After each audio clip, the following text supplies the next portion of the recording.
వచ్చేటటువంటి పౌర్ణమి ముందు శుక్రవారం వరలక్ష్మీ వ్రతం.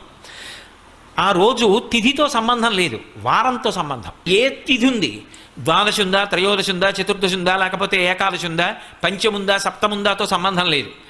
చివరికి వచ్చేస్తుంటుంది శుక్లపక్షం. పౌర్ణమి ముందు శుక్రవారం ఏమొస్తుందో ఆ శుక్రవారం నాడు వరలక్ష్మీ వ్రతం చేస్తారు. వరలక్ష్మీ వ్రతం చెయ్యడానికి అసలు ఈ వ్రతం ఉన్నది అని మొట్టమొదట లక్ష్మీదేవి ఎవరికి చెప్పింది? చారుమతికి చెప్పింది. తెల్లవారు లేస్తే మనం కథ చదువుతాం. చారుమతి ఆ మాటకు అర్థం ఏమిటి? నిజానికి అద్భుతమైనటువంటి పేరు, ఆడపిల్లలకి పెట్టడానికి పరమయోగ్యమైనటువంటి పేరు చారుమతి. ఎంత చక్కటి పేరు!